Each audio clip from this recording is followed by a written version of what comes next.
நான் ஹேமலதா பாலகுமாரன். கவுன்சிலிங் சைக்காலஜிஸ்டா இருக்கேன். 10 இயர்ஸ் நான் இந்த ஃபீல்டுல இருக்கேன்.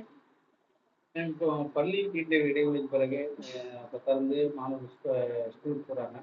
அவங்க அந்த இடைவெளிக்கு பிறகு அந்த படிக்கும்போது எந்த மாதிரியான மன அழுத்தத்தில் அவங்க ஈடுபடுவாங்க, அவங்களுக்கு பேரண்ட்ஸ் என்ன மாதிரியான கவுன்சிலிங் கொடுக்கணும், அதை பற்றி. ஸோ இப்போ ஸ்கூல் ஸ்டார்ட் ஆயிடுச்சு அப்படின்னோடனே ஃபர்ஸ்ட் ஸ்ட்ரெஸ் யாருக்கு வருது அப்படின்னா பேரண்ட்ஸ்க்கு தான். ரெண்டாவதா தான் ஸ்டூடெண்ட்ஸ் அதை ஃபேஸ் பண்ண ஆரம்பிக்கிறாங்க. பேரண்ட்ஸ்க்கு அது எந்த விதத்துல ஸ்ட்ரெஸ்ஃபுல்லா இருக்கும் அப்படின்னு பாத்தீங்கன்னா, இப்போ ஒரு 2 மந்த்ஸ் லீவ் விட்டதுக்கு அப்புறமா இவங்க ஸ்கூலுக்கு போறாங்க. அந்த 2 மாசம் அவங்களோட ரொட்டீன் கம்ப்ளீட்டா வேறவா இருக்கும். ஏன்னா இப்ப காலையில எந்திரிக்கிறதுல இருந்து அவங்களோட சமையல் பண்ற ஒர்க்கோ இல்ல ஒர்க்கிங்ல இருக்காங்கன்னா அவங்க வேலைக்கு போற டைமிங் எல்லாமே கம்ப்ளீட்டா வேற மாதிரி இருந்திருக்கும். கண்டினியூஸா 2 மாசம். ஸோ அந்த 2 மாசம் அவங்க வேற ஒரு ரொட்டீன்ல இருந்துட்டு அண்ட் சடனா ஸ்கூல் ரீஓபன் ஆகும்போது வேற ஒரு ரொட்டீனுக்குள்ள வர ஆரம்பிக்கணும். காலையில ஏர்லியா எழுந்திரிக்கணும், சமைக்கணும், பசங்களை ரெடி பண்ணணும். ஸோ எல்லாமே என்ன ஆகும்னா கொலாப்ஸ் ஆகும்போது அவங்களுக்கு அந்த ஆங்ஸைட்டி டெவலப் ஆக ஆரம்பிச்சிடும். அந்த ஸ்கூல் ரீஓப்பனிங் இப்போ 12th ரீஓப்பன் ஆகுது அப்படின்னா அது 10th அந்த ஆங்ஸைட்டி அவங்களுக்கு ஸ்டார்ட் ஆக ஆரம்பிச்சிடும். ஏன்னா அதுக்கான ப்ரிப்பரேஷன்ஸும் அவங்களுக்கு நிறைய இருக்கும்.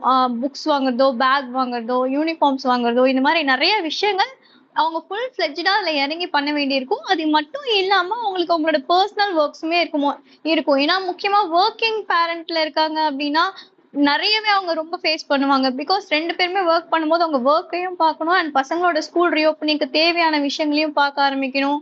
இது இன்னொரு மேஜர் இஷ்யூ என்ன அப்படின்னா, அந்த 2 மாசம் கம்ப்ளீட்டா பசங்க போன்ல இல்ல ஏதோ ஒரு கேஜெட்ஸ்ல இருக்க ஆரம்பிச்சிருப்பாங்க. முழுக்க முழுக்க அதுல இருந்துட்டு அதை விட்டு அவங்களை வெளியில கூட்டு வரதுக்கே அவங்களுக்கு நிறைய டைம் எடுக்கும். ஏன்னா காலையில எந்திரிச்சு கிளம்புப்பா அப்படின்னா அப்பதான் போன் எடுத்து வச்சுட்டு உட்காந்து பார்த்துட்டு இருப்பாங்க. போனுக்குள்ள போனா எவ்வளவு நேரம் போகுதுங்கிறது டெஃபினட்டா அவங்களுக்கு டைம் தெரியாது. ஸோ அப்போ ஆப்வியஸா நான் அந்த இடத்துல ஸ்ட்ரெஸ் அதிகமாகும் போது ஆங்கர் அவுட் பர்ஸ்ட் நிறைய வர ஆரம்பிக்கும். பசங்களை திட்டுறது, கத்துறது, அடிக்கிறது கூட போக ஆரம்பிக்கும் நிறைய வீட்டுல. சோ இந்த மாதிரி பிரச்சனைகள் எல்லாமே இருக்கு அப்படின்னா ஃபர்ஸ்ட் விஷயம் பேரண்டா என்ன பண்ணணும் அப்படின்னா, இப்ப ஸ்கூல் ரீஓப்பனிங் ஆயிடுச்சு, இதுக்கப்புறம் கூட அவங்க இனிஷியேட் பண்ணலாம். ஆனா ஒரு 1 வீக் டஃப்பா இருக்கும். காலையில எந்திரிக்கிறாங்க அப்படின்னா நைட்டே என்னென்ன பண்ணணும்னு பசங்களையும் கூட உட்கார வச்சு பேசணும். காலையில 10 மணிக்கு எந்திரிங்க, எந்திரிச்சதுக்கு அப்புறம் பசங்களே அவங்கவுங்க வேலையை பண்ண வைக்கிறது, பிரஷ் பண்றது, குளிக்கிறது, டிஃபன் பாக்ஸ் எங்க இருக்கு, எல்லாம் வாஷ் பண்ணியிருக்கா, எல்லாமே நைட்டே செக் பண்ணி வைக்கிறது பேரண்ட்ஸ் குழந்தைங்களுக்கு சொல்ல ஆரம்பிச்சிடணும். ஏன்னா எவ்வளவுக்கு எவ்வளவு உங்க கம்யூனிகேஷன் டைரக்டா பசங்களோட பண்றாங்களோ அவ்வளவுக்கு அவ்வளவு அவங்க ஸ்ட்ரெஸ்ஸை குறைக்கலாம். ஸோ இதை எல்லா பேரண்ட்டுமே ஃபர்ஸ்ட் பண்ண ஆரம்பிக்கணும். ஸோ அடுத்ததான் பாத்தீங்க அப்படின்னா அவங்க இன்னும் நிறைய ஸ்டூடெண்ட்ஸ் எல்லாம் பாத்தீங்கன்னா இன்னும் ஊட்டி விட்டுட்டு இருப்பாங்க ஃபுட்டை. இன்னைக்கு வரைக்கும் பாத்தீங்கன்னா 9th ஸ்டாண்டர்டா இருக்கும், 10th ஸ்டாண்டர்டா இருப்பாங்க, ஆனா பசங்களுக்கு ஊட்டி விட்டுட்டு இருப்பாங்க. அந்த ஹேபிட்ஸ் எல்லாமே சேஞ்ச் பண்றதுக்கு பேரண்ட் அவங்களுக்கு ஹெல்ப் பண்ண ஆரம்பிக்கணும். அதையுமே ப்ரியாரா அவங்க கிட்ட சொல்லிடணும். காலையில எந்திரிச்சா நான் சமைச்சிருவேன், நீங்களே தான் சாப்பிட்டுக்கணும் அப்படிங்கறத இன்ஃபார்ம் பண்ணணும். ஸோ மார்னிங் அந்த ப்ராக்டிசஸை எடுத்துட்டு வர ஆரம்பிக்கணும். ஸோ பசங்களுக்கு பேரண்ட்ஸ் முக்கியமா பண்ண வேண்டிய விஷயங்கள் அப்படிங்கறத பார்த்துட்டு இருக்கோம். இப்போ ரெண்டாவதா பாத்தீங்க அப்படின்னா காலையில எந்திரிக்கிறாங்க பசங்க அப்படின்னா முதல்ல எந்திரிச்ச உடனே காலையிலே பேரண்ட்ஸ் என்ன இமோஷன்ஸ் பசங்க கிட்ட கொடுக்குறாங்கிறது அந்த டே ஃபுல்லா பசங்களுக்கும் இன்ஃப்ளூயன்ஸ் ஆகும், பேரண்ட்டுக்கும் இன்ஃப்ளூயன்ஸ் ஆகுது. ஒரு எக்ஸாம்பிள் எடுத்துக்கிறோம். காலையில ஒரு வீட்டுல எந்திரிக்கிறாங்க அப்பா அம்மா, எந்திரிச்சோடனே பசங்களை எழுப்பும் போதே எந்திரி எந்திரி எந்திரி கத்தி கத்தி எழுப்புறது இந்தியன் கல்ச்சராவே இருக்கு நிறைய இடங்கள்ல. ஏன்னா நம்மலாம் அப்படிதான் வளர்ந்துருப்போம். காலையில நம்ம அம்மா அப்பாவோ நம்மளை எழுப்புறாங்கன்னா திட்டி தான் எழுப்புவாங்க. இது அப்படியே அடுத்தடுத்த ஜென்ரேஷனுக்கு அந்தந்த பேரண்ட்ஸ் எடுத்துட்டு போற மாதிரி தான் போயிட்டு இருக்கு. அதை ஃபர்ஸ்ட் சேஞ்ச் பண்ண ஆரம்பிக்கணும். ஏன்னா நம்ம காலையில என்ன மூட்ல எந்திரிக்கிறோமோ அந்த டே ஃபுல்லுமே அந்த மூட் நமக்கு சப்போர்ட்டிவா இருக்கும். அது பாசிட்டிவா இருந்துச்சுன்னா. நெகட்டிவா இருந்தா நமக்கு நல்லதே நடந்தாலும் நம்ம அந்த நல்லதை எடுத்துக்க முடியாது. அப்போ காலையில பசங்களை எழுப்புறது அப்படிங்கிறது ஒரு விஷயமா இருக்கும். நீங்க எழுப்பும் போதே அவங்களை கொஞ்சம் அஃபெக்ஷனேட்டா எழுப்புனீங்கன்னா அவங்களுக்கும் அது ரொம்ப பேம்பரிங்கா எந்திரிக்கும் போது அவங்களுக்கு ஒரு கஷ்டம் தெரியாம எந்திரிக்க ஆரம்பிப்பாங்க. சோ அடுத்ததான் பண்ண வேண்டியது என்ன அப்படின்னா, பசங்களுக்கு இன்னைக்கு ஸ்கூலுக்கு போறதுனால என்ன நல்லது நடக்கும் அப்படிங்கறது அவங்களுக்கு சொல்றது. இப்போ காலையில எந்திரிச்சோடனே ஸ்கூலுக்கு போ, லேட்டாக போகுது, திட்டு வாங்க போற, இப்படிங்கிற மாதிரியான டாபிக்ஸ் தான் நம்ம நிறைய இடங்கள்ல கேட்கிறோம். ஆனா அப்படி இல்லாம நீ சீக்கிரமா போனா உனக்கு அங்க போய் ஸ்ட்ரெஸ் இல்லாம இருக்கலாம், உன் ஃப்ரெண்ட்ஸை நீ மீட் பண்ணலாம், அங்க போய் நீ கொஞ்ச நேரம் ஃப்ரெஷ்ஷப்பா உட்காரலாம். இன்னைக்கு என்னென்ன ஸ்டடீஸ் இருக்கு, கேம்ஸ் பீரியட் இருக்கு, அவங்களுக்கு என்ன பிடிக்குங்கிறத முதல்ல அனலைஸ் பண்ணி தெரிஞ்சு வச்சுட்டு அதை ஃபோக்கஸ் பண்ணி அவங்க கிட்ட நீங்க சொல்ல ஆரம்பிக்கலாம். லைக் இதெல்லாம் நடக்க போகுது ஸ்கூல்ல, நீ தானே நேற்று என்கிட்ட ஷேர் பண்ண, அந்த மாதிரி அவங்கள மோட்டிவேட் பண்றது. இப்போ நிறைய பசங்க வந்து பாத்தீங்க அப்படின்னா ஸ்கூலுக்கு போக ரொம்ப கஷ்டப்படுவாங்க, ஏன்டா ஸ்கூலுக்கு போகணும் அப்படிங்கிற மாதிரி. ஸோ அப்போ நீங்க பண்ணறது என்னன்னா, முதல்ல பசங்க கிட்ட உட்காந்து என்ன பிரச்சனைங்கிறத கேளுங்க. ஃப்ரெண்ட்ஸ் கிண்டல் பண்றாங்களா, இல்ல டீச்சர்ஸ் வந்து அவங்க கிட்ட ஹார்ம்ஃபுல்லா நடந்துக்கிறாங்களா, அவங்களுக்கு வேற என்ன பிரச்சனை ஸ்கூல்ல இருக்கு அப்படிங்கறத உட்காந்து பேசுங்க. அப்படி அவங்க ஓபன் அப் பண்ண வராங்க அப்படின்னும் போது நீங்க வந்து திட்டிடக்கூடாது. இப்போ ஒரு எக்ஸாம்பிள், ஒரு பையன் இருக்கான், அவங்க கிட்ட நீங்க கேக்குறீங்க ஏன்பா ஸ்கூலுக்கு போக பிடிக்கல அப்படின்னு, இல்ல பசங்க எல்லாம் எனக்கு கிண்டல் பண்றாங்க அப்படின்னு சொல்லும்போது அவங்க அப்படிதான் இருப்பாங்க அப்படின்னு ஷவுட் பண்ணாம, இல்ல அவங்களுக்கு சப்போர்ட் பண்ணி பேசாம, என்னாச்சு, நீ என்ன சினாரியோல நீ போன, அவங்க எதுக்காக கிண்டல் பண்ணாங்கன்றத ஃபுல்லா நம்ம உட்காந்து கேட்கணும் அவங்க கிட்ட. ஏன்னா நீங்க எப்போ உங்க கிட்ட உட்காந்து அவங்க விஷயங்களை கேட்க ஆரம்பிக்கிறீங்களோ அவங்களுக்கு வந்து ட்ரஸ்ட் உங்க மேல டெவலப் ஆகும். ஏன்னா நம்ம பேசுறத கேட்கறதுக்கு ஒரு ஆள் இருக்காங்க அப்படிங்கிற ஒரு பாயிண்ட்டுக்குள்ள அவங்க வருவாங்க. அண்ட் அடுத்த வாட்டி அவங்க அந்த விஷயத்த உங்ககிட்ட வந்து ஃபர்ஸ்ட் சொல்லுவாங்க. நீங்க அந்த இடத்துல நெகட்டிவான இமோஷன்ஸ் கொடுத்துட்டீங்க அப்படின்னா நெக்ஸ்ட் டைம் உங்ககிட்ட அந்த விஷயமே வராது. அகைன் அந்த பிரச்சனை அவங்களுக்குள்ள சுத்திட்டே தான் இருக்கும். ஸோ அவங்க ப்ராப்ளம சொன்னதுக்கு அப்புறமா அந்த ப்ராப்ளம சார்ட் அவுட் பண்ண ட்ரை பண்ணுங்க. இப்போ பசங்க வந்து உங்களை கிண்டல் பண்றாங்க, இல்லைன்னா வந்து என்னை வந்து என் பசங்க எல்லாருமே என்ன அவாய்ட் பண்ணிடுறாங்கன்ற மாதிரி விஷயங்களை சொல்றாங்க அப்படின்னா நீங்க பண்ண வேண்டியது ஸ்கூல்ல போய் பேசுங்க. டீச்சர்ஸ் கிட்ட அதை எக்ஸ்பிளைன் பண்ணுங்க. இந்த மாதிரி சொல்றாங்க என் பையன், என்ன பண்ணலாம்னு பாருங்கன்றத ஒரு ஸ்டெப் எடுத்து வைங்க. அந்த நீங்க ஸ்டெப் எடுத்து வைக்கிறீங்கிறது உங்க பையனுக்கு தெரிய வைங்க. இதெல்லாம் நீங்க பண்ணும் போதுதான் அந்த விஷயங்களை சார்ட் அவுட் பண்றதுக்கு ஹெல்ப்ஃபுல்லா இருக்கும். ஏன்னா நிறைய பசங்கள் இப்ப வந்து பாத்தீங்கன்னா ஸ்கூல்ல ஃப்ரெண்ட்ஸ் அவாய்ட் பண்றாங்க அண்ட் கிண்டல் பண்றாங்கங்கிறது ஒரு பெரிய பிரச்சனையாவே போயிட்டு இருக்குது. அப்போ பேரண்ட்ஸோட சப்போர்ட் பெரிய ஒரு விதத்துல அவங்களுக்கு ஹெல்ப்ஃபுல்லா இருக்கும். நீங்க ஒரு சப்போர்ட்டிவா பேசும்போது பசங்க கிண்டல் பண்ணாலுமே நம்ம அம்மா இருக்காங்க அப்பா இருக்காங்கன்ற ஒரு தைரியம் அந்த பசங்களுக்கு இருக்கும் போது ஈஸியா ஹேண்டில் பண்ணுவாங்க. ஸோ நெக்ஸ்ட் நீங்க பண்ண வேண்டியது டீச்சர்ஸ் கிட்ட ஒரு நல்ல ரிலேஷன்ஷிப் மெயின்டைன் பண்றது. ஏன்னா உங்களை தாண்டி ஸ்கூல்ல என்ன நடக்குது, ஸ்கூல்ல பசங்க எப்படி இருக்காங்க அப்படிங்கறது உங்களுக்கு கிளியர் கட்டா தெரியணும்னா டீச்சர்ஸ் கிட்ட உங்ககிட்ட நல்ல ரிலேஷன்ஷிப் இருந்தா மட்டும்தான் அவங்க உங்ககிட்ட சொல்லுவாங்க இன்ச் பை இன்ச்சா. உங்களுக்கும் டீச்சர்ஸ்க்குமே கான்ட்ரவர்ஷியலான விஷயங்கள் இருக்கு, சரியா பேசிக்க மாட்டீங்க அப்படின்னா ஸ்கூல்ல என்ன நடக்குதுன்னு ஒழுங்கான விஷயம் வராது. பையன் நல்லா இருந்தானா நல்லா இருந்தான் ஒன் வேர்ட்ல ரிப்ளை வர ஆரம்பிக்கும். இதே ஒரு ஃப்ரெண்ட்லி ரிலேஷன்ஷிப் டீச்சர்ஸ் கிட்ட வச்சுக்கிட்டீங்க அப்படின்னா டெஃபினட்டா அவங்க எல்லாத்தையுமே சொல்ல ஆரம்பிப்பாங்க. இன்னைக்கு நல்லா பேசினா, இன்னைக்கு அப்செட் ஆனா, அவங்க இமோஷன்ஸ் கொண்டு டீச்சர்ஸ் அப்சர்வ் பண்ணி உங்களுக்கு சொல்ல ஆரம்பிப்பாங்க. ஸோ ஒரு பேரண்டா நீங்க பண்ண வேண்டியது இதெல்லாம் தான். அப்போதான் ஒரு ஸ்கூல் போற பசங்களுக்கு பெரிய மோட்டிவேஷனா இருக்கும். இன்னும் நீங்க எக்ஸ்ட்ராவா பண்ண வேண்டிய விஷயங்கள் என்னன்னா மோட்டிவேஷன். அதாவது இப்போ ஒரு ரெவார்ட் கொடுக்கறது. இப்போ ஒரு 8th ஸ்டாண்டர்ட் படிக்கிற பசங்க இருக்காங்க அப்படின்னா ஸ்கூலுக்கு போக ரொம்ப கஷ்டப்படுறாங்கன்னு வச்சுக்கோங்களேன். இப்போ நீங்க சண்டேவே சொல்லிடணும், இந்த வீக் ஃபுல்லா நீ அழாம ஸ்கூலுக்கு போயிட்டு வந்த அப்படின்னா சாட்டர்டே அவங்களுக்கு பிடிச்ச விஷயத்த கொடுக்குறேன் அப்படிங்கிற மாதிரி ஒரு விஷயங்களை அவங்களுக்கு சொல்ல ஆரம்பிக்கணும். அந்த பிடிச்ச விஷயம் அப்படிங்கறது முன்னாடியே நீங்க தெரிஞ்சு வச்சுக்கணும். மோஸ்ட்லி நீங்க சாக்லேட்ஸோ இல்ல ஜங்க் ஃபுட்ஸோ நீங்க வந்து ஆஃபர் பண்ணாம வேற மாதிரி உன்னை ஒரு பெயிண்டிங் கிளாஸ் கூட்டு போறேன், இல்ல ஸ்விம்மிங் கிளாஸ் கூட்டு போறேன், இந்த மாதிரி ஏதாவது ஒரு அவுட்டோர்ல கூட்டு போறேன் அப்படிங்கிற ஒரு கமிட்மெண்ட் குள்ள போனீங்கன்னா அது அவங்களோட எக்ஸ்போஷருக்கும் நல்லா இருக்கும். இன்னொன்னு அது உங்களுக்கு ரெவார்ட் கொடுத்த மாதிரி இருக்க ஆரம்பிக்கும். சரி ஓகே, அப்ப இந்த ஒரு வாரம் போனோம்னா அந்த சாட்டர்டே வாரத்துக்காக அவங்க வெயிட் பண்ணுவாங்க. ஸ்கூல் போறதுலயுமே அவங்க வந்து இன்வால்வ் ஆக ஆரம்பிச்சிருவாங்க. இப்ப குறிப்பா வந்து இந்த பசங்க வந்து போன் அடிக்ட் ஆகிடுது. குறிப்பா வந்து அந்த ஆன்லைன் கிளாஸ்ல அப்புறம் நம்ம பேரண்ட்ஸே போனை கொடுக்க ஆரம்பிச்சதுக்கு அப்புறம் தொடர்ச்சியாவே போன், இப்போ சாப்பாடு கொடுக்குறாங்க சரி, வேற எதோ கொடுத்து நம்ம வேலையா இருந்தா கூட கொடுத்துட்டு போறது அளவுக்கு இருக்கு. இந்த போன் அடிக்ட எப்படி வந்து குழந்தைகளுக்கு வந்து நம்ம தவிர்க்கலாம்? இந்த போன் அடிக்ட்னால என்ன மாதிரியான மன அழுத்த நோய்களுக்குலாம் அந்த ஸ்டூடெண்ட்ஸ் வராங்க? அந்த இதை பத்தி கொஞ்சம் விளக்கமா. ஓகே. சோ இப்போ எந்த குழந்தையுமே வந்து தன்னால போனுக்கு அடிக்ட் ஆகுறது கிடையாது. மாடலிங் அப்படின்ற ஒரு டெக்னிக் வந்து சைக்காலஜி சொல்லுவோம். அது எப்படின்னா அப்பா அம்மா என்ன பண்றாங்களோ அதை அப்படியே பசங்க பண்ணுவாங்க.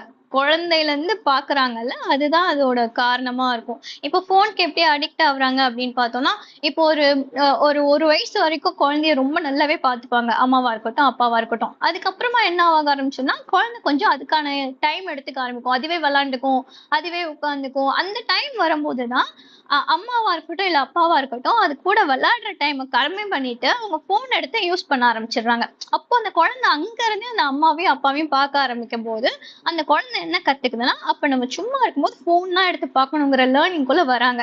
அப்போ ஒரு 2 வயசு 3 வயசுக்குள்ள வரும்போது என்ன ஆகும்? ஃபோன் ஆப்வியஸா அம்மா பார்க்கும்போதோ, இல்ல அப்பா பார்க்கும்போதோ கூட போய் உட்கார்ந்து பார்க்குறாங்க. அப்ப அம்மாவும் அப்பாவும் திட்டுறது கிடையாது. இதுதான் ஃபர்ஸ்ட் அந்த பிரச்சனையோட ஆரம்பமே. திட்டாம என்ன பண்ணுவாங்கன்னா, சரி நம்மள தொல்ல பண்ணாம அமைதியா இருந்தா போதுங்கிற ஒரு தாட் பேரண்ட்ஸ்க்கு வந்துருது. அப்போ அத அலோவ் பண்ணும்போது கொஞ்சம் கொஞ்சமா என்ன ஆகும்? இப்போ அம்மா வந்து ஒரு வேலைன்னு கிச்சனுக்குள்ள போறாங்கன்னா, சரி இந்தா ஃபோன நீ வச்சுக்கோன்னு கையில குடுத்துட்டு போயிடுறாங்க. அதுதான் பெரிய தப்பு. அந்த இடத்துல குடுத்துட்டு போனோனே, அது அந்த இடத்துல தான் அந்த ஹேபிட் ஸ்டார்ட் ஆகுது. அந்த ஹேபிட் நாளடைவுல இப்போ ஒரு 3 இயர்ஸ்ல ஃபோன் பார்க்கறது ஹேபிட்டா தான் இருக்கும். பழக்கமா இருக்கிறதுங்கிறதுக்கும், அடிக்ட் ஆகுறதுக்கும் வித்தியாசம் இருக்கு.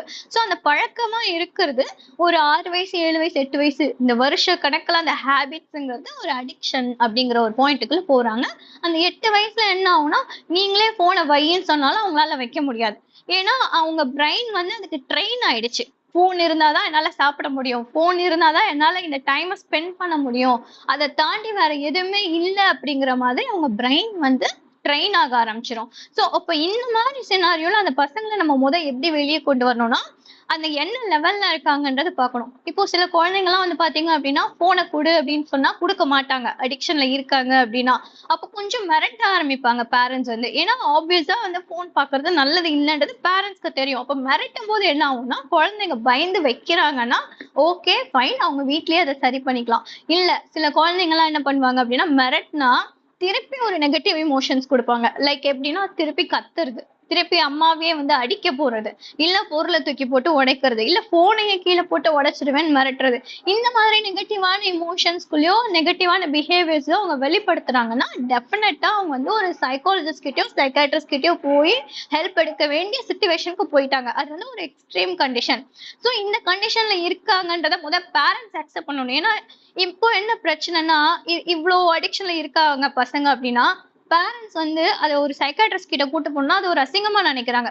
நான் ஏன் போய் ஒரு சைக்காட்ரிஸ்ட பார்க்கணும், நான் ஏன் போய் ஒரு சைக்காலஜிஸ்ட பார்க்கணும், என் பையனுக்கும் பொண்ணுக்கும் என்ன மனதளவுல என்ன பிரச்சனை, அவங்களே அவங்கள கொஸ்டின் கேட்டு அவங்களே சமாதானம் பண்ணிக்கிறாங்க. அடிக்ஷன்ற பிரச்சனைக்கு நீங்க ஒரு சைக்காட்ரிஸ்ட் கிட்டயோ இல்ல சைக்காலஜிஸ்ட் கிட்டயோ போனாதான் அதுக்கான தீர்வு உங்களுக்கு கிடைக்குங்கிறத பேரண்டா இருக்கிற நீங்க ஃபர்ஸ்ட் அண்டர்ஸ்டாண்ட் பண்ணாதான் அதை சரி பண்ண முடியும் இதுல. சோ வீட்லயே சரி பண்ணக்கூடிய அளவுக்கு லெவல்ல இருக்காங்க பசங்க, நீங்க மிரட்டுற போது கேட்டுக்கிறாங்க அப்படின்னா அதை எப்படி வீட்லயே நீங்க சரி பண்ணலாம் அப்படின்னா, கொஞ்சம் கொஞ்சமா உங்களோட ஸ்கிரீனிங் டைமை குறைக்கிறது. எப்பயுமே பசங்க கிட்ட மொபைலை தவிர பிடிச்ச விஷயம்னு ஏதாவது இருக்கும். அவங்களுக்கு டிரா பண்றதோ இல்ல கிராஃப்ட் ஒர்க் பண்றதோ இல்ல வந்து வெளியில போய் விளையாட வைக்கிறதோ, இதுல ஏதோ ஒரு பிடிச்ச விஷயம் இருக்கும். அதை ஃபர்ஸ்ட் அண்டர்ஸ்டாண்ட் பண்ணிக்கோங்க. அது பேரண்டா நீங்க தான் வந்து கண்டுபிடிக்க ஆரம்பிக்கணும் பசங்க கிட்ட என்னன்றத. அதுல கொஞ்சம் கொஞ்சமா புஷ் பண்ணுது. இப்போ ஒரு பையன் சாயங்காலம் 4 மணிக்கு ஸ்கூல்ல இருந்து வந்தோடனே போன் எடுத்துட்டு உட்காடுறான், நைட் 9 மணி நேரம் போன் பாக்குறான்னா 4 மணிக்கு வந்தோடனே அவனுக்கு ஃபர்ஸ்ட் சாப்பிடறதுக்கு ஏதாவது பிடிச்ச மாதிரி கொடுக்கணும். சோ உனக்கு நான் பிடிச்சதை செஞ்சு தரேன், நீ போன் பார்க்காம அதை சாப்பிடு அப்படின்னு ஃபர்ஸ்ட் விஷயம். அடுத்ததான் வந்து அடுத்த ஒரு 1 ஹாரோ இல்ல 2 ஹாரோ அவனுக்கு என்ன பிடிக்கும், அவனுக்கு பெயிண்டிங் பிடிக்கும்னா அவனுக்கு பிடிச்ச மாதிரி ஒரு தனியா பெயிண்ட் பண்றதுக்காக ஒரு செட்டப் அவனுக்கு கொடுங்க. சோ அப்ப கொடுக்கும்போது அவனுக்கு என்ன ஆகும் அப்படின்னா அது அவனுக்கு பிடிக்க ஆரம்பிக்கும். சோ நீ இப்போ ஒரு 1/2 hour பண்ணிட்டு வா, நான் போன் தரேன் அப்படின்ற மாதிரி அவனை டைவர்ட் பண்ண ஆரம்பிக்கணும். சோ இந்த மாதிரி டைவர்ஷன் ஒண்ணா கொடுக்கும் போது அது நாளடைவுல கொஞ்சம் கொஞ்சமா அவனோட ஸ்கிரீன் டைமிங்க குறைக்க ஆரம்பிச்சிடும். பொதுவாகவே இந்த குழந்தைகள்னாலே ஆரம்பிப்பாங்க தெரியும். நம்ம வளர வளர வந்து நீங்க சொன்ன மாதிரி வந்து அவங்க அம்மா சொன்னா திட்டுறாங்கன்னு சொல்லி விடாம அதை எமோஷனல் அதிகமா காட்டுற அந்த குழந்தைகளுக்கு வந்து பேரண்ட்ஸால அதை செயல்படுத்த முடியுமா, இல்ல அவங்களுக்கு வந்து எந்த மாதிரியான கவுன்சிலிங் கொடுக்கணும் அவங்க குணப்படுத்த? இப்போ அதுதான். இப்போ இந்த காலகட்டத்துல வந்து பாத்தீங்க அப்படின்னா, எல்லா குழந்தைங்களுமே ரொம்ப செல்லமா தான் வளர்றாங்க. எல்லா வீட்லயுமே எனக்கு தெரிஞ்சு ரொம்ப செல்லமா தான் வளர்றாங்க. ஆனா எல்லா குழந்தையுமே நெகட்டிவ் எமோஷன்ஸ் காட்டுறது கிடையாது. இப்போ ஃபார் எக்ஸாம்பிள் இப்போ பாத்தீங்க அப்படின்னா, இப்போ ஒரு 3 வயசுல ஒரு குழந்தை இருக்குன்னு வச்சுக்கோங்களேன். அந்த குழந்தைக்கு வந்து கேட்கற எல்லாமே கிடைச்சிரும். இப்போ சும்மா வெளியில கூட்டு போவாங்க. அவங்க சும்மா தான் போவாங்க. வாங்கணுங்கிற இன்டென்ஷனே இருக்காது. அந்த குழந்தை ஏதாவது கேட்டுச்சுன்னா, இந்த வாங்கிக்கோன்னு வாங்கி கொடுத்துருவாங்க. ஃபர்ஸ்ட் விஷயம். 2வது என்னன்னு வந்தா பாத்தீங்கன்னா, அம்மாவா இருக்கட்டும் இல்ல அப்பாவா இருக்கட்டும், குழந்தை கூட வரலன்னா கூடமே அதுக்கு தேவையே இருக்காது அந்த பொருள், வாங்கிட்டு வந்து கொடுத்துருவாங்க, இந்தா வச்சுக்கோ அப்படின்னு சொல்லிட்டு. அப்போ அந்த இடத்துல அந்த குழந்தை என்ன லேர்ன் பண்ணும் அப்படின்னா, எல்லாமே நமக்கு கிடைச்சிரும், நம்ம தான் ஃபர்ஸ்ட் ப்ரியாரிட்டி அப்படிங்கறது அந்த இடத்துல தெரிய வருது. அப்போ என்ன ஆகும்னா, அப்போ ஒரு தேவையில்லாத ஒரு விஷயத்த அந்த குழந்தை கேட்கும் போது, தேவையில்லாத விஷயத்த நம்ம ஒரு எக்ஸாம்பிளுக்கு சொல்லணும் அப்படின்னா, போனே எடுத்துக்கலாமே, போனுமே தேவையில்லாத விஷயம் தான். இப்ப அந்த போனே எனக்கு புது போனே வேணும்னு கேக்குற குழந்தைங்களே இருக்காங்க. எனக்குன்னு தனியாவே வேணும் போனு அப்படின்னு கேக்குற குழந்தைங்க இருக்காங்க. அப்போ அந்த அம்மா அப்பாவுக்கு அந்த சிவியாரிட்டி புரிய ஆரம்பிக்கும். அது எப்படி ஒரு 3 வயசு குழந்தைக்கு நம்ம தனி போன் கொடுக்கறது, கொடுக்க முடியாது, நோ சொல்லும் போது அந்த குழந்தையால ஏத்துக்கவே முடியாது. ஏன்னா கண்டினியூஸா எல்லாமே கிடைச்சிருக்கு, திடீர்னு வந்து என்கிட்ட யாராவது நோ சொன்னா அந்த குழந்தைக்கு கோவம் தான் வர ஆரம்பிக்கும். அப்ப அடம் பிடிக்க ஆரம்பிச்சிருவாங்க. சோ நம்ம ஆல்ரெடி பேசின மாதிரிதான் அந்த மாடலிங் அப்படிங்கிற டெக்னிக் தான். அப்பா அம்மா என்ன கொடுக்குறாங்களோ அதான் கத்துக்குது அந்த குழந்தை. அப்ப அந்த அம்மாவும் அப்பாவும் எவ்வளவு கான்சியஸா நல்ல விஷயங்களை மாடலிங் பண்றாங்கன்னா, இப்போ வீட்ல ஒரு அம்மா அப்பா சாட்டர்டே சண்டேஸ்ல வீட்ல இருக்காங்க அப்படின்னா எனி டைம் போன்லயே உட்காராம டிவிலயே உட்காராம அவங்க கொஞ்சம் ஹவுஸ் கிளீனிங் ஒர்க் பண்றது, இல்ல 2 பேரும் சும்மா உட்காந்து பேசிக்கிறது, இல்ல வீட்லயே ஏதோ ஒண்ணு அவங்க விளையாடுறது, இந்த மாதிரியான ஆக்டிவிட்டிஸ்குள்ள இன்வால்வ் ஆக ஆரம்பிக்கிறாங்கன்னா குழந்தைங்க நல்ல விதத்துல கத்துக்க ஆரம்பிச்சிருவாங்க.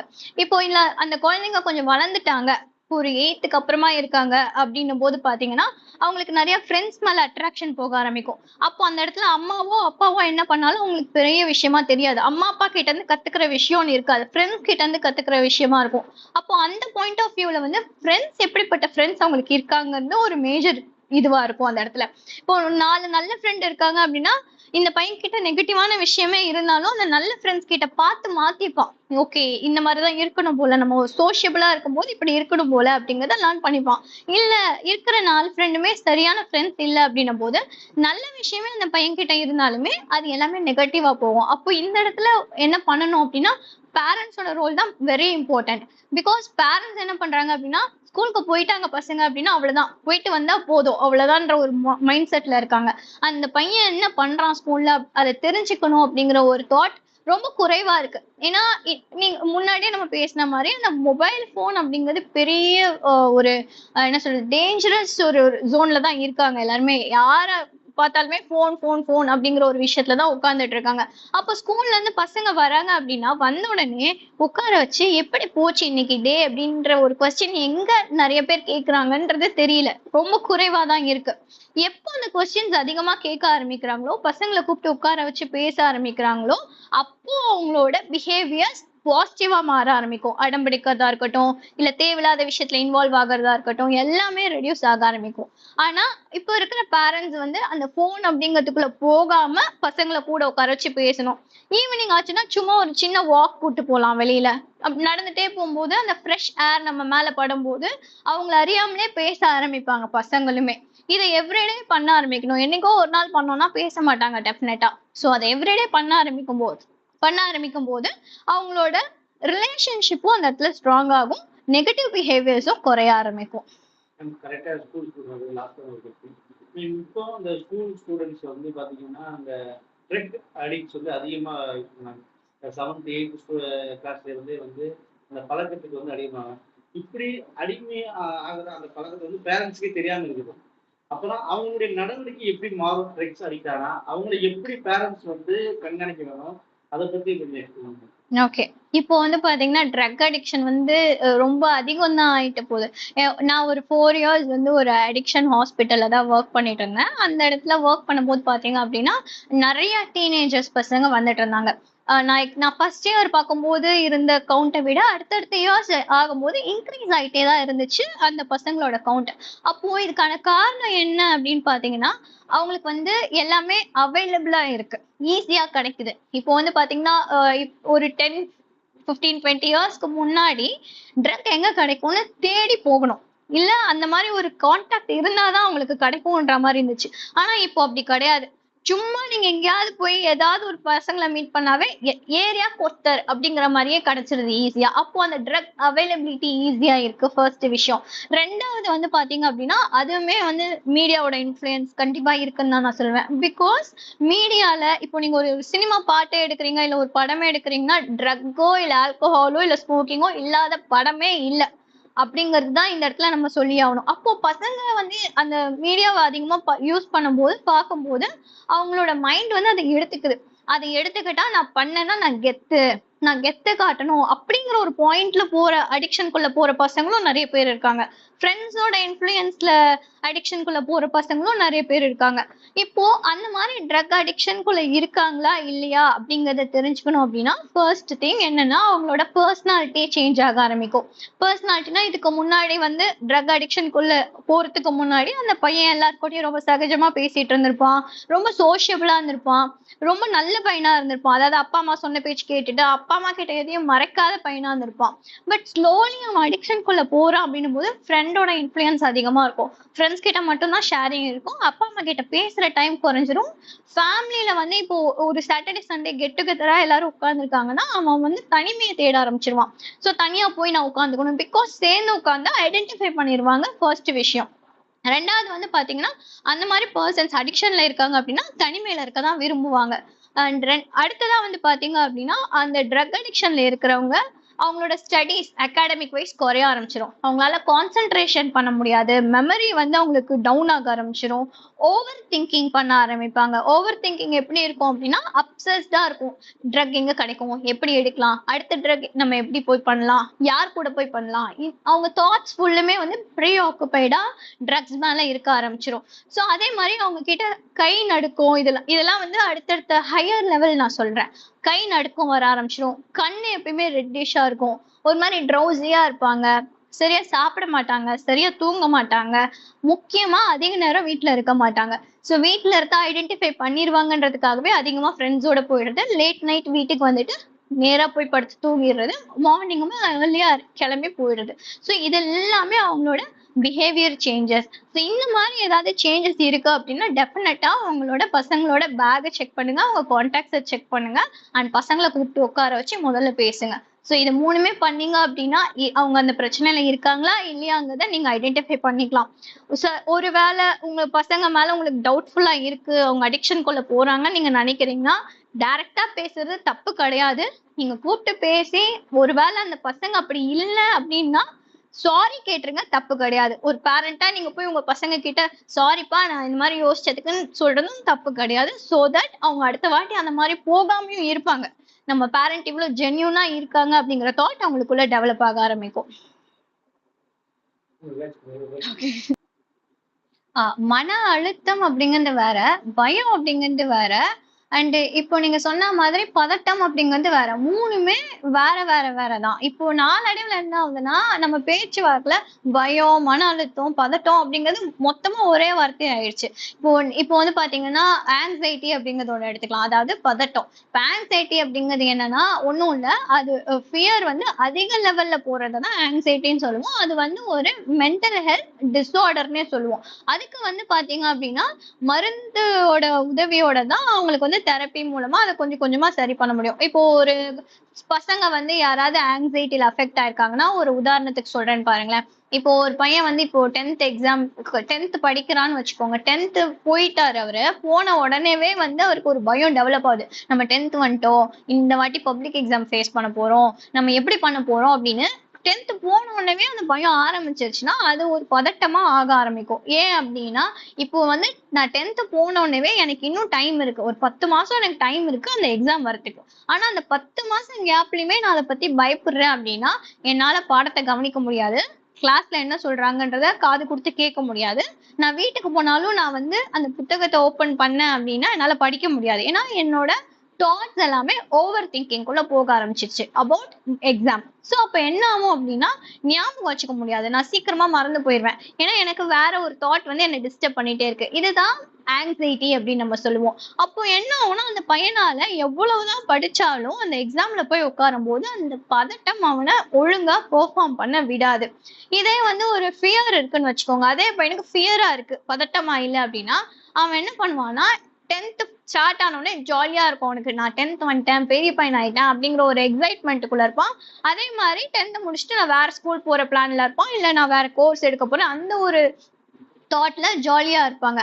அந்த ஃபியர் எப்போ வரும் அப்படின்னா எக்ஸாம் வரப்போறதுக்கு ஒரு வாரத்துக்கோ இல்ல 10 நாளைக்கு முன்னாடியே தான் வரும். எக்ஸாம் வரப்போகுது, நான் நல்லா படிக்கணும் அப்படிங்கிற ஒரு பயம் அவங்களுக்குள்ள டெவலப் ஆகும். அதை தான் நம்ம பயம்னு சொல்லுவோம். அப்போ அந்த பயம் அப்படின்னும் போது என்ன ஆகும்னா, அந்த பயத்தை அவன் பாசிட்டிவா எடுத்துப்பான். எப்படின்னா, எக்ஸாம் 10 நாளைக்கு முன்னாடி பயம் வருதுன்னா நல்லா படிக்க ஆரம்பிச்சிருவாங்க. 10 நாள்ல வந்து டைம் கம்மியா இருக்குன்னு சொல்லி படிக்க ஆரம்பிச்சு நல்லா பெர்ஃபார்ம் பண்ண ஆரம்பிச்சிருவாங்க. சோ பயத்துக்கும் பதட்டத்துக்கும் வித்தியாசம் இதுதான். இப்ப பசங்க வந்து மன அழுத்தத்துக்குள்ள போறாங்க அப்படிங்கறது ஒரு பாயிண்டா இருக்கு அப்படின்னா, அது ஒரு டிப்ரெஷன். மன அழுத்தம் அப்படிங்கிறது பாத்தீங்கன்னா டிப்ரெஷன் சொல்லுவோம். ஸோ டிப்ரெஷனுமே வந்து ஒரு மென்டல் ஹெல்த் டிஸார்டர். நம்ம டிப்ரெஷனை வந்து அவ்வளவு ஈஸியா சொல்ற முடியாது. நான் டிப்ரெஸ்டா இருக்கேன் அப்படின்ட்டு. நான் சோகமா இருக்கேன், அது வந்து என்னோட இமோஷன், அப்படிதான் நம்ம சொல்லணும். இப்போ பசங்க நீங்க சொன்ன மாதிரி ஏதோ ஒரு பூச்சிக்கோ பயப்படுறாங்க அப்படின்னா, இப்போ அதுதான் இப்போ ரீசன்ட் டைம்ல இந்த ஜென்ரேஷன் முக்கியமா கோவிடுக்கு அப்புறமா வளர்ந்து வர குழந்தைங்க வந்து பாத்தீங்கன்னா கம்ப்ளீட்டா கோவிட்ல லாக்டவுன் போட்டாங்க. அந்த வெளி உலகம் அப்படிங்கிறது என்னன்னே தெரியாத மாதிரி ரொம்ப ஹைஜீனிக் வந்து அதிகமா இம்பார்ட்டன்ஸ் கொடுக்கப்பட ஆரம்பிக்குது. ஏன்னா கோவிட்க்கு அப்புறம் வந்து பாத்தீங்கன்னா அந்த சானிடைசர் யூஸ் பண்ண விஷயங்கள் நிறைய, எது தொட்டாலும் சானிடைஸ் பண்ணிக்கோ கைய, வீட்டுக்குள்ள போனா குளிச்சிடு, அந்த சுத்தத்தை வந்து நம்ம ரொம்ப பெருசா பார்க்க ஆரம்பிச்சோம் கோவிட்க்கு அப்புறமேவே. அப்போ என்ன ஆகுதுன்னா, அது நாளடைவுல அது ஒரு ஹேபிட்டா மாற ஆரம்பிச்சு எதை பார்த்தாலுமே ஒரு தாட், இது சுத்தமா இருக்குமோ இருக்காதோ, இல்ல இது நமக்கு வந்து கெடுதலை விளைவிச்சிருமோங்கிற மாதிரி சில பசங்களுக்குள்ள அது இன்டியூஸ் ஆக ஆரம்பிச்சனால அந்த பயம் அப்படிங்கிறதுக்குள்ள அவங்க போறாங்க சர்டைன் திங்ஸை பார்க்கும்போது. இப்போ சே ஃபார் எக்ஸாம்பிள், ஒரு இடம் அழுக்கா இருக்கு அப்படின்னா சில பசங்க அந்த இடத்துல செருப்பு போடாம காலே வைக்காதுங்க, செருப்பு போட்டுதான் போவேன் அப்படின்வாங்க. சோ அதுக்கான காரணங்கள் இங்க இருந்து தான் டெவலப் ஆக ஆரம்பிக்குது. அவங்களோட பர்சனாலிட்டியுமே அதே மாதிரி அந்த ஓசிபிடின்னு சொல்லுவோம், அப்சசிவ் கம்பல்சிவ் பர்சனாலிட்டி டிஸார்டர் அப்படிங்க. அதுக்கான அர்த்தம் என்ன அப்படின்னா, எல்லாமே கிளீனா இருக்கணும், பர்ஃபெக்டா இருக்கணும், எடுத்த பொருள் எடுத்த இடத்துல வைக்கணும், இந்த விஷயத்த பண்ணா இந்த விஷயத்துல கரெக்டா இருக்கணுங்கிற மாதிரியான ஒரு குணரீதியான ஒரு டெவலப்மெண்ட்டுமே அந்த பசங்களுக்குள்ள டெவலப் ஆக ஆரம்பிக்கும். அதனால கூட அவங்க வந்து அந்த பயத்தையும் பதட்டத்தையும் வெளிப்படுத்த ஆரம்பிப்பாங்க. Last one question. இப்போ வந்து சென்னை வந்து பெரும்பாலான நகரங்களில் பார்த்தீங்கன்னா ரெண்டு பேருமே வேலைக்கு போயிடுறாங்க. இதனால வந்து குழந்தைங்க எப்போ பார்த்தீங்கன்னா நைட் தான் வருவாங்க, நைட் அது போய் குழந்தைங்க தூங்கிடுவாங்க. இந்த தனிமையில இருக்கிறது எந்த மாதிரியான மன அழுத்தத்துக்கு அவங்க உள்ளாகிறாங்க? அந்த மாதிரி குழந்தைகளை பேரண்ட்ஸு போக முடியுதுன்னா அவங்க எப்படி கண்காணிக்கிறது? இல்லை அவங்களுடைய மன அழுத்தத்தை குறைக்கிறதுக்கான வழி அவங்க பேரண்ட்ஸ்க்காக என்ன சொல்லுவாங்க? ஓகே, இப்போ ரீசெண்டா ஜென்ரேஷன்ல இது ரொம்பவே ஒரு பிரச்சனை தான். ஏன்னா எல்லார் வீட்லயுமே ஒரு 90% பாத்தீங்கன்னா ஒர்க்கிங் தான் பேரண்ட்ஸ் ரெண்டு பேருமே. பிகாஸ் நம்மளோட சோஷியல் இன்கம் அப்படின்னு ஒண்ணு இருக்குல்ல. இப்போ பாத்தீங்கன்னா ஒரு 20 இயர்ஸ்க்கு முன்னாடி வந்து பாத்தீங்கன்னா செலவுகள் வேற மாதிரி இருந்திருக்கும். ஒரு பொருள் வாங்க போறோம், ஒரு கடைக்குள்ள போறோம்னா 1000 ரூபாய்க்கு ஒரு 20-25 பொருளாவது வாங்கிட்டு வரலாம். ஆனா இப்போ 1000 ரூபாய்க்கு 2 பொருள் 3 பொருள் தான் வாங்க முடியும் போது காலத்தின் கட்டாயத்தினால கூட பேரண்ட்ஸ் வந்து வேலைக்கு போறாங்க. இப்போ அந்த மாதிரி ஒரு ஃபேமிலியில வந்து பசங்க வளர்றாங்க அப்படின்னா, அதுவும் இப்போ வந்து பாத்தீங்கன்னா சிங்கிள் சைல்டு தான். யாருமே ரெண்டாவது பேபிக்கு பெருசா பிளான் பண்றது கிடையாது. அப்போ சிங்கிள் சைல்டு ஒர்க்கிங் பேரண்டா இருக்காங்க அப்படின்னும் போது அந்த இடத்துல லோன்லினஸ் அந்த பசங்களுக்கு கண்டிப்பா டெவலப் ஆகும். ஏன்னா அவங்க ஸ்கூல் போயிட்டு வீட்டுக்கு வராங்க அப்படின்னா தனியா தான் இருப்பாங்க. அப்போ தனிமை அப்படிங்கிறது பாத்தீங்கன்னா என்ன மாதிரியான பாதிப்புகளை கொடுக்கும் அப்படின்னா, ஒரு பெரிய சைக்காட்ரிக் பிரச்சனைக்குள்ள கூட்டு போய் விடுறதுக்கு வாய்ப்பு இருக்கு. ஆனா இனிஷியலா என்னென்ன பிரச்சனை அப்படின்னா, அவங்க வந்து யார் கூடயும் மிங்கிள் ஆகிறதுக்கே ரொம்ப யோசிப்பாங்க. யார் மேலேயும் நம்பிக்கை வர்றது ரொம்ப கஷ்டமா இருக்கும். ஏன்னா அவங்க தனிமையிலேயே வளர்றாங்க. ஒரு பர்சன் கிட்ட போய் எப்படி பேசணும், எப்படி பேசக்கூடாது அப்படிங்கிற ஒரு பாயிண்ட்டுமே அவங்களுக்கு வராது. முக்கியமா ஓவராலா சொல்லணும்னா அவங்களோட சோஷியல் ஸ்கில்ஸ் கம்ப்ளீட்டா அடி வாங்கிரும் அந்த இடத்துல லோன்லினஸ்ல இருக்காங்க அப்படின்னும் போது.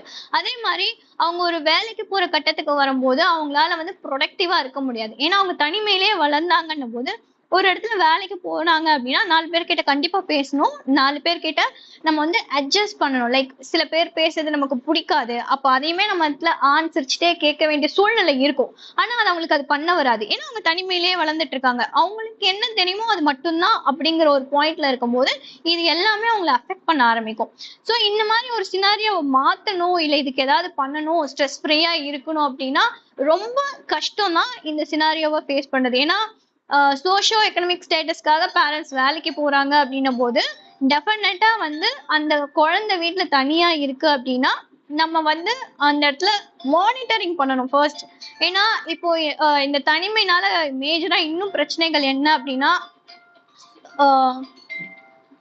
அது ஓகே, ஸோ இப்போ தனிமையில இருக்காங்க அப்படின்னா செக்ஷுவல் அபியூஸ் நிறைய நம்ம பார்க்குறோம். இது வந்து மேஜர் ரீசன். தனிமையில ஒரு குழந்தை இருந்து வளர்றாங்க அப்படின்னா அபியூஸ் ஆகிறதுக்கான வாய்ப்பு நிறைய இருக்கு. ஏன்னா பேரண்ட்ஸ் போயிடுறாங்க அப்படின்னும் போது அவங்க என்ன பண்றாங்க, சில நேரங்கள்ல கேர்டேக்கர் வைக்கிறாங்க நிறைய இடங்கள்ல. இல்ல அபார்ட்மெண்ட்ஸ் பேசிஸ்ல இருக்காங்கன்னா பக்கத்து வீட்டுல சொல்லிட்டு போயிடுறாங்க. இந்த மாதிரி ஒரு சினாரியோல யார் எங்க அபியூஸ் ஆகுறாங்க அப்படின்னு நம்மளால கொஞ்சம் கூட யோசிச்சே பார்க்க முடியாது. ஸோ கேமரா ரொம்ப மேண்டேட்ரி. இந்த மாதிரி நீங்க வீட்டுல பசங்களை விட்டு போறீங்க அப்படின்னா வீடு ஃபுல்லுமே கேமரா வைங்க. அது ரொம்ப ரொம்ப மஸ்ட். ஸோ வீட்டுல என்ன நடக்குது அப்படிங்கறத நீங்க உங்க ஃபோன் மூலமா தெரிஞ்சுக்கலாம். உங்களால அஃபோர்ட் பண்ண முடியாது அப்படின்னா கூட நீங்க எவ்வளவோ தேவையில்லாத செலவுகள் பண்ணுவீங்க. இதையும் அது ஒரு முக்கியமான செலவா எடுத்து பண்ணுங்க. ஸோ கேமரா வைக்கிறது உங்களுக்கும் உங்க பசங்களுக்கும் சேஃப்டியான ஒரு விஷயம். முக்கியமா கேர்டேக்கர் வைக்கிறீங்க இல்ல பக்கத்து வீட்டை சொல்லிட்டு போறீங்க அப்படின்னா எப்பயுமே கண்ணை மூடிட்டு நம்பாதீங்க அந்த பர்சனை. ஏன்னா பிளைண்டா நம்புறதுக்கு அங்க ஒண்ணுமே கிடையாது. உங்க பசங்க தான் ஃபர்ஸ்ட் இம்பார்ட்டன்ட். நீங்க வந்து ரீசெக் பண்ணிட்டே இருக்கணும். லைக் கால் பண்ணி அப்ப அந்த குழந்தை கையில போனுங்கிறது இம்பார்ட்டன்ட். இந்த இடத்துல போன் கொடுக்கறது தப்பு கிடையாது. நீங்க ரீசெக் பண்ணுங்க, வீடியோ கால் பண்ணி பேசிக்கோங்க. ஸோ தட் அவங்க சேஃப் அண்ட் செக்யூர்டா இருக்காங்களா அப்படிங்கிறத நீங்க தெரிஞ்சுக்கலாம். இதெல்லாம் தாண்டி இல்ல என்னால இதெல்லாம் அஃபோர்டே பண்ண முடியாது அப்படின்னா அவங்கள ஏதாவது கிளாஸஸ்ல சேர்த்து விடுங்க. ஈவினிங் ஸ்கூல் விட்டு சீக்கிரம் வந்துடுறாங்க அப்படின்னா அவங்களுக்கு டான்ஸ் கிளாஸோ இல்ல டிராயிங் கிளாஸோ இல்ல ஃபோனிக்ஸ் கிளாஸோ வாட் எவர் என்ன கிளாஸ் அவங்களுக்கு தேவையோ அதுல அவங்கள சேர்த்து விட்டீங்க அப்படின்னா நீங்க வர வரைக்கும் ஒண்ணு அவங்க அங்க கிளாஸஸ்ல ஏதோ ஒண்ணு லேர்ன் பண்ணிட்டு இருப்பாங்க. இல்ல அதுவும் முடியாது அப்படின்னா நிறைய டே கேர் சென்டர்ஸ் இருக்கு. அது எது உங்களால பக்கத்துல இருக்கோ அஃபோர்ட் பண்ண முடியுமோ அந்த மாதிரி விஷயங்கள்ல உங்க பசங்களை சேர்த்து விடுங்க. தனிமையில விடுறது டெஃபினட்டா நாளடைவுல ஒரு நெகட்டிவான விஷயங்களை தான் இன்ஃப்ளூயன்ஸ் பண்ணும். தேங்க்யூ.